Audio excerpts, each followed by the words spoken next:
After watching the first Republican primary debate, it's clear too many people care more about personalities and the tribalism they represent more so than solving problems. And the logic goes that you need to win elections in order to be in power, in order to solve the problems. However, since we are so dependent upon others given the social creatures that we are, it's no wonder people vote first and foremost for personalities, then for party, then for principle, and lastly for policy. At least those who still remember that there is such a thing as policy and the rule of law that we live by. And the proof is in the fact that even among top political commentators, many people believe Trump won the debate without even showing up. There was no discussion about what are the best possible solutions on how to deal with immigration or our education system, let alone the runaway costs of housing and healthcare that are becoming more and more out of reach for the middle class, let alone the working poor. Nah, it was all about whether Trump did the right thing in not showing up to the debate. Why do so many people care so much about this one asshole who they can be guaranteed does not care about them in return? He barely cares about his own family, let alone any of his wives. And for anyone who bothered listening to Trump on Tucker Carlson, it is beyond mind-boggling that a significant enough number of voters think this man can do no wrong, despite the way he carries himself talking about other people. How many Christian evangelicals think this guy is not only speaking for them, but for Christ himself? And Trump keeps claiming that the election was stolen from him without any evidence and without even the ability to spell the word stolen correctly. And for anyone who thinks that that's a petty, trivial detail to harp on, that's precisely part of the problem with Trump. The man is his own worst enemy. He's the reason why he lost the election by over 7 million votes, no less. And spare me the bullshit. That 7 million vote difference is all rigged. And I say this as someone who voted for Trump in 2020.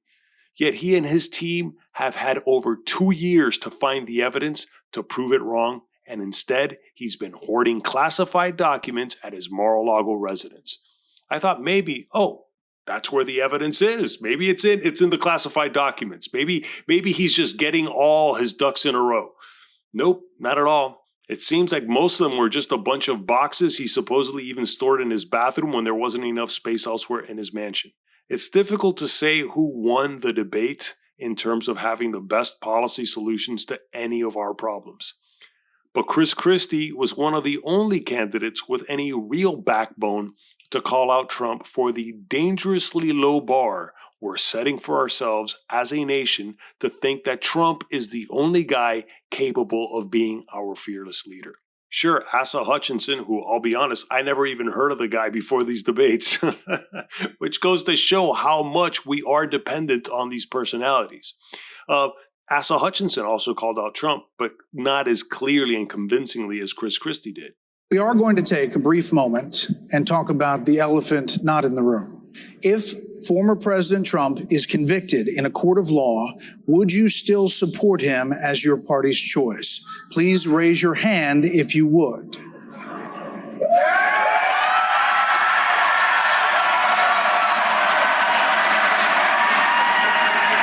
Just hold on.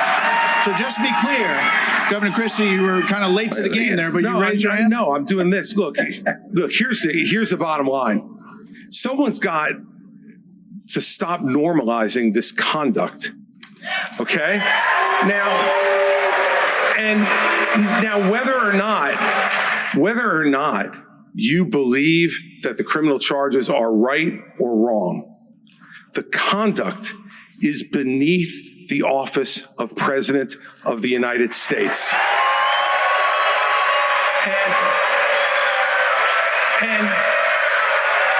And you know, this is the great thing about this country. Booing is allowed, but it doesn't change the truth. It doesn't change the truth. Mr. Ramaswamy, you raised your hand supporting. And yet Chris Christie was booed. Amazing. He called out some of the most obvious dangers of having a shameless, self-serving narcissist as our president after the undeniable disaster of January 6th, where people died thanks to his encouraging thousands of others to show up and see if they could pressure his vice president to overturn an election result that was a foregone conclusion after months of no evidence that the election was stolen. All that disaster is just as much of Trump's fault as it was that he lost the election in the first place. And yet enough people in the crowd booed and cheered Vivek's obvious pandering to that base of Trump's sycophants.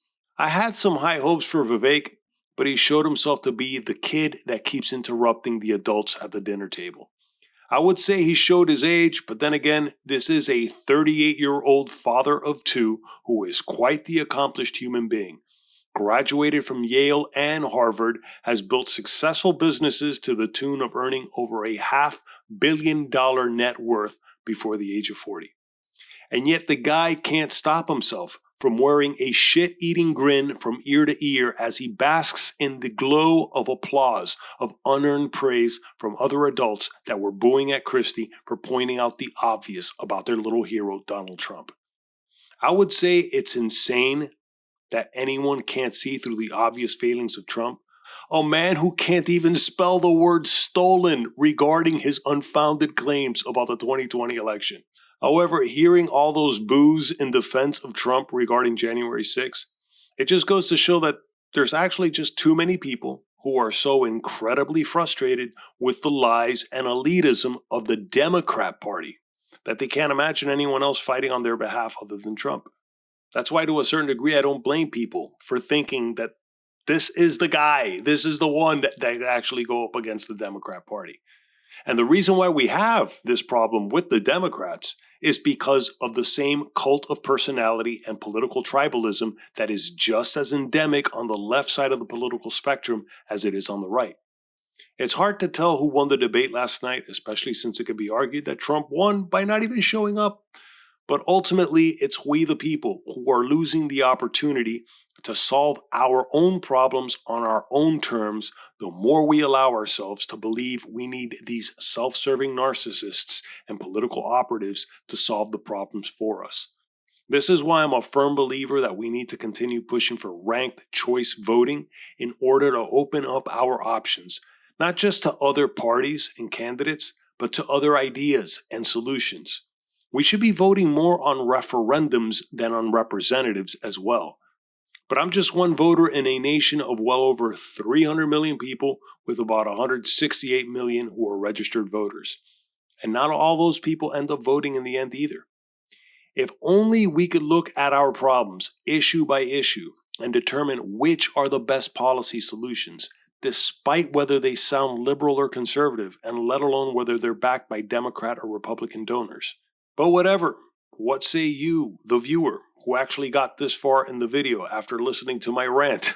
I'm curious to know, what do you think will help us solve more of our problems without the codependency of political operatives who know how to hide their ulterior motives under the guise of public service?